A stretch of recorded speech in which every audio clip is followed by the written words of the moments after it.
Hey, what's up? It's time for Blue Box. This is episode 10. Normally, I watch Blue Box before Dan Dan because normally I record this before I go to sleep, where Blue Box comes out first and then Dan Dan comes out. But then I upload them in reverse order. So like I'll upload Dan Dan first, even though I recorded it second. It's just the way I do things, okay? And I mean, frankly, I try to like post the one that I get more attention on first because there's more people waiting on it. And so since Blue Box doesn't get as many viewers, it's second on the list. But it comes out first, so it's first on the list to record. Anyway, all of this to say, I'm not doing that right now because I didn't record last night. I woke up and now I'm recording. So I'm actually recording it in order, which means if you watch my YouTube channel in chronological order this week, you get to see the actual the actual progression of my emotions, because I just watched the Dan episode. It was weird but fun. It was great. I loved it. And now I'm here to watch Blue Box. I don't know how I'm gonna feel. Am I gonna be crying today? It's very possible. Am I going to be swooning? That's very probable. Am I going to hate it? That's very unlikely. Extremely unlikely. But let's jump into it. Make sure to support the video if you can, liking, commenting, and subscribing, and go to my Patreon account for full-length early access and exclusive videos. You can also go to my Jent Watches One Piece channel. If you like One Piece, please go check that out as well. But here we go, Blue Box episode 10.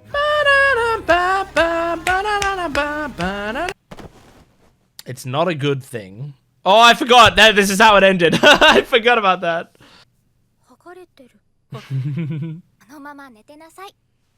That's a realistic response to that happening. Even if they don't both feel embarrassed about it, they're not gonna be like, you know. Sometimes people just fall. Nice. Probably didn't sleep all night. Probably used a lot of tissues as well. Oh my gosh. I get it, man.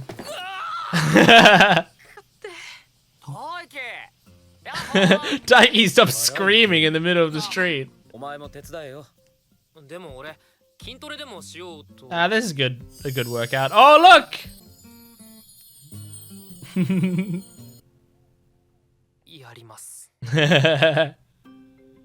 You probably made it super obvious by staring at her for a few seconds. Oh, there's yep. You wearing boots to hide it?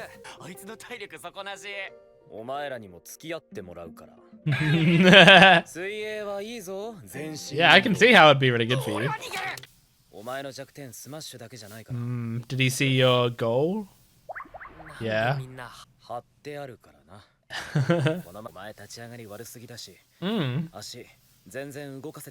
This is good that he's giving him advice. Like specific advice. That's nice, are you?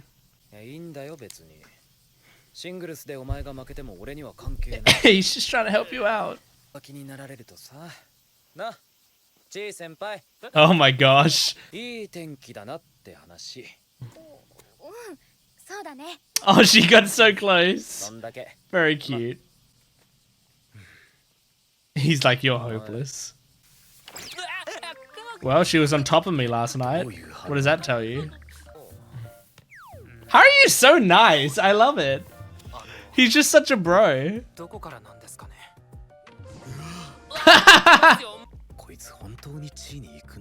Yeah, why not? Or if they climb on top of you and you're both sweating. She probably doesn't think about it. Yeah.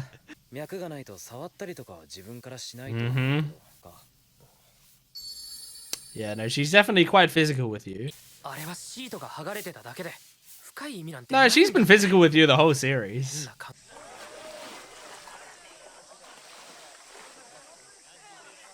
Alright, pool's good. Hello. I mean, she's got a good poker face no matter what, I feel like. Oh, she is blushing a bit. Maybe not as much of a poker face as I was talking about. Oh, physicality. Is she pulling away?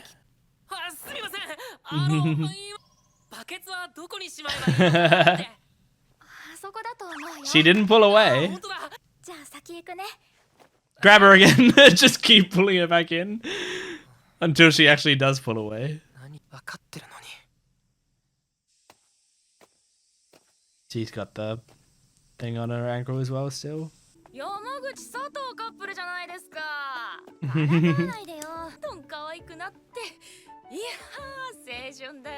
To be young, come on. You're what? Are they third years? I think they're third years, right? Maybe they're second years. They're one higher than Taiki. Aww. Oh, that's really sad. Yes, it was.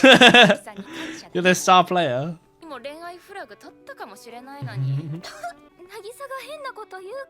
Aww. Oh my gosh.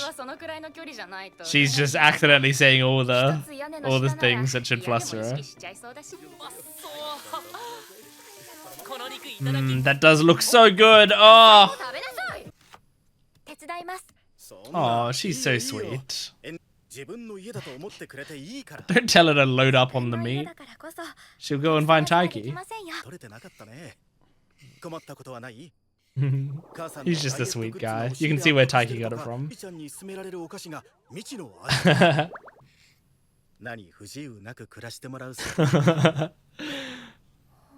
See, you could be married into this family.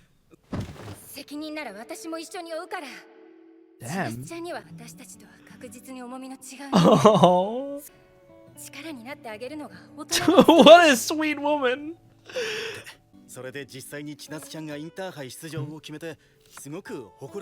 Aww. It's just the fucking best. You have your own parents here, basically. A second family.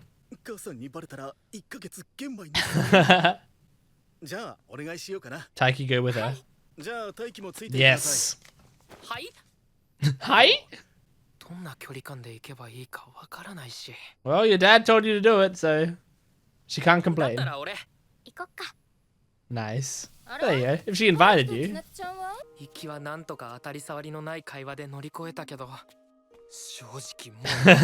So relatable. No.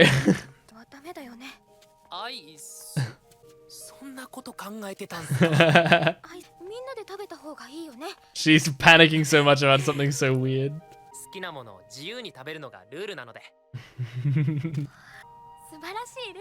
Aww.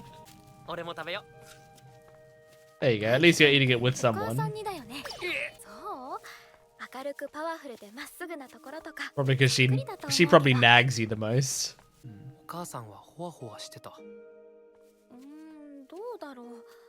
You met his dad?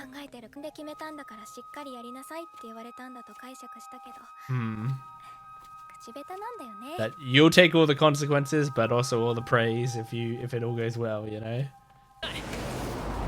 Nice. See, that's a good reason, like... That's a very good reason to grab her arm, because you're protecting her. Oh? What about it? Let's forget about it. No.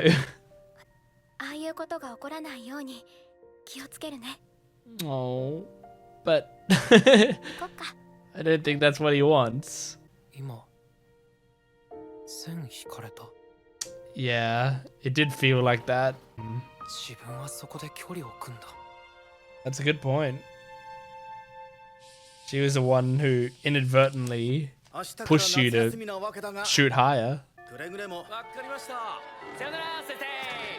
I love that. That's so classic school. The bell rings and everyone's like, yeah, okay, fine, and then leaves.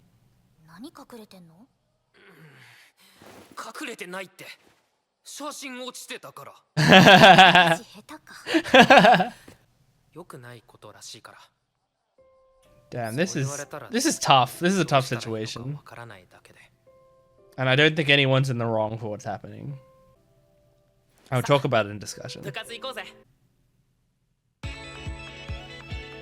Damn.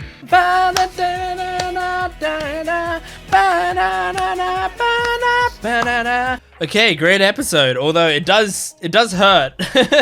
it does hurt a little bit because I mean, I want to talk about this because this is like the most important thing of the episode, but also like something that I think this is a really interesting way to do this storyline because like what Taiki said in his head was basically right in my mind, which is like, oh, she's the one who told me to go for loftier goals, and then now she's creating distance between us, like she's drawing a line between us.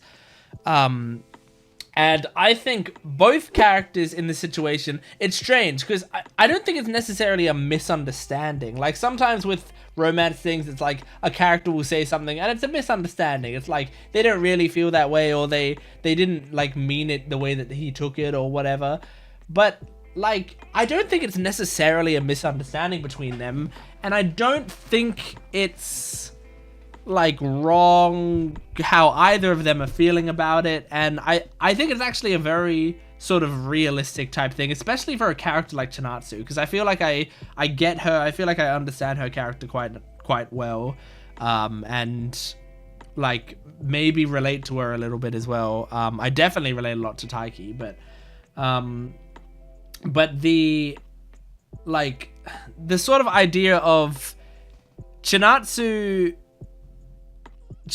living in this house, and it's not her house, it's not her family, and like I think part of it is, you know, she has that conversation with Taiki's dad, and it's like Taiki's parents are supporting her a lot, and she's here for basketball, she's here to help her team win and to go to nationals and for the certain goals that she has, and I think part of it was like she was kind of treating everything very casually, as she tends to do with everything. She likes to treat people very casually constantly, and she was just sort of like having fun. And it's like if you know, if I am quite physical with him, if I like do whatever, if I help him out wherever I can, like that's a nice thing. And like, you know, we haven't seen too much of her inner thoughts, so like whether or not she has romantic feelings for Taiki, it's like we can extrapolate that she does from the fact that it's a romance, and like the fact that, you know, Taiki's a great guy and he's written to be a great guy, and like it's very, you know, it's very likely that she does in a series like this, you know. But if we're talking about real life, like someone being a great person doesn't necessitate anyone's feelings for them at all. That's just not how it works. And some people, unfortunately, believe that it should work like that, which isn't the case, you know? People think, well, I'm so great and nice and have helped this person out so much. Why don't they feel anything for me? And that's just not how it works. You feel stuff for people you feel stuff about, and you don't about people you don't, you know? Like there's nothing you can really do about that. You can just be the best person that you can be, and hopefully the person that you likes you back. It's not necessarily the case. So I get, you know, where she's coming from, because for her, she's here for a specific reason, and like in being so affectionate, maybe she's, one, getting distracted from the reason that she's here, two, perhaps actually distracting Taiki. I mean, she is absolutely now starting to distract Taiki, because I mean, he was like, you know, he was on his way to badminton and stuff, and was like, I can't get this out of my head and I can't stop thinking about it. And then he was at the pool, and it was like he was like looking at her a lot and talking to her a lot, and like it's just a lot of the situations I think are kind of starting to distract him a little bit. So she sees all of that happening, and I don't think she's drawing a line because I'm because I don't want him to be near me, or like I don't want to like, or I don't want to be in romantic relations with him or whatever, you know. I think she's drawing a line because it's like, it's sort of, you know, like regardless of what I want, I'm sort of putting Taiki and his family into a weird position. And so instead, I should just be a grateful house guest. That's what I should be. Like, I should be appreciative of the fact that they've taken me in, and I should not be distracting him. I should, like, let him focus on badminton, because that's the thing that he really cares about. So she's, I think, genuinely trying to, like, trying to make sure that she's not being a burden, that she's not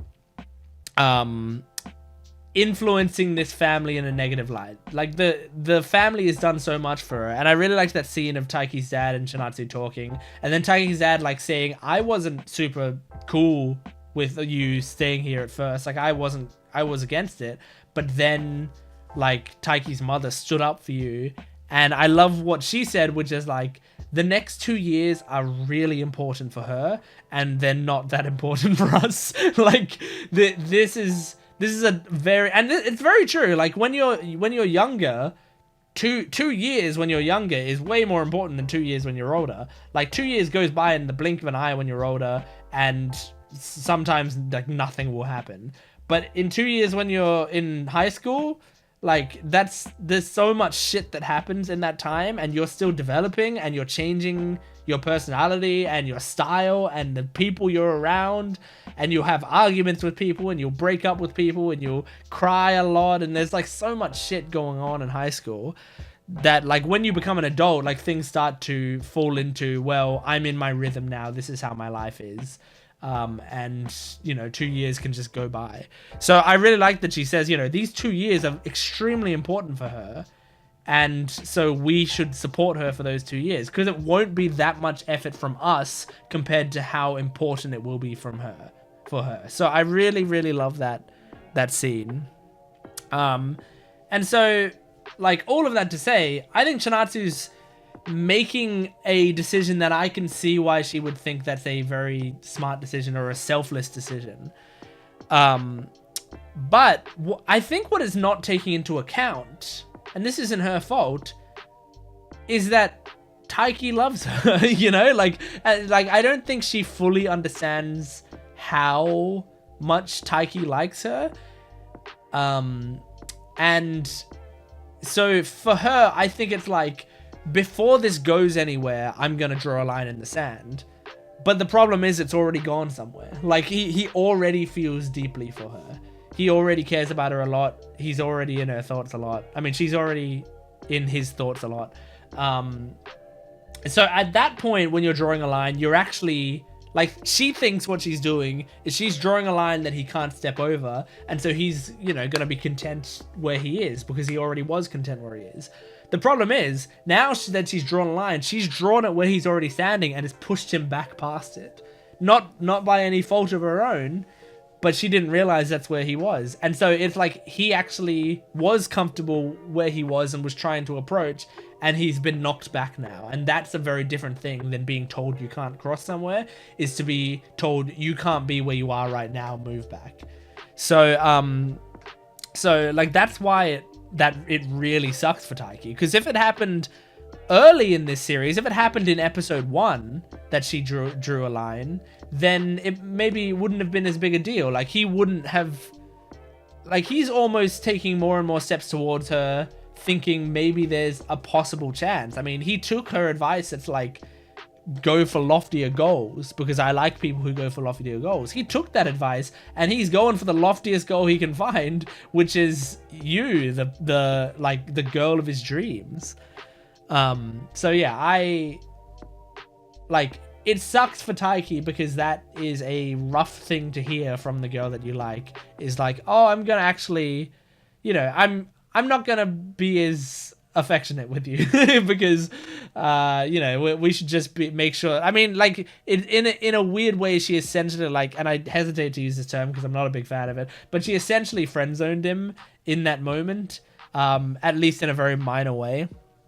But like, the reason I don't like the term friend zoning is because like I think it's an effective term for what happens, but I think the problem with it is it comes with the sort of unspoken implication that the like one party is victimizing the other, or one party is like harming the other person by placing them in the friend zone. But the thing is, like, if you are being friend zoned, most of the time it's like you were always in that zone. You just kept trying to make something happen that wasn't happening, you know? And that's not the fault of the person who tells you like where you are. It's not like you know, like if you are in, I'm trying to think of a metaphor for this. If you're standing in a red circle, and you keep telling someone like, I'm gonna be in the green circle. I'm in a green circle. Look at my green circle right here. And then someone comes up to you and goes, you're actually in the red circle. It's not the person's fault for telling you that you're in a red circle, like snapping you out of the delusion. It's not even necessarily your fault that you're colorblind and didn't see the color of the circle that you're looking down at. But it's not her fault either, you know? That's just a situation as it was. And if anything, she's now saved you like the embarrassment of continuously telling people that you're in the green circle. So she's actually done you a favor by doing that. So like that's the closest metaphor I can give it, and I think that's a pretty good analogy for coming up with it on the spot. But yeah, like essentially I don't, because I think the more you get into talking about friend zones, the closer you get to like incel nice guy behavior, where it's like, well, I've been so nice to her and like she has to date me now, or she has to give me a chance or whatever, when that's absolutely fucking not the case. It's just not. You need to understand that other people should be allowed to live their lives with the freedom that they want to live their lives with, and if they want to date you, they can say yes. And if they don't want to date you, they can say no. And that's that, you know? You don't get any more decision in it than that. And you can't fucking whine about it after that. So yeah, I that's why I don't like the term, because people tend to use it in a like, oh my god, look what she just did to him, you know? Which is just, I think, completely unfair. But I want to use the term in this scenario because it's not telling us what she did to him, it's telling us how he feels about it. He feels like he's now been cordoned off. He feels like he's now in a place that he's not going to be able to get out of. That the green circle is now unattainable. So, yeah, I just think it's very interesting. This is a great show. it's really, I mean, that's such a sad thing, but it's such a devastating scene because of how casual and normal it is, you know? And how realistic that sort of thing is. Just like one little comment. Yeah, anyway. Yeah. I don't think I want to talk about anything else. I think after that discussion on that point, I'm pretty happy. So that's Blue Box episode 10. Thank you for joining me. Make sure to support this video if you can, liking, commenting, and subscribing, and go to my Patreon account for full-length early access and exclusive videos. I'll see you next time. Goodbye.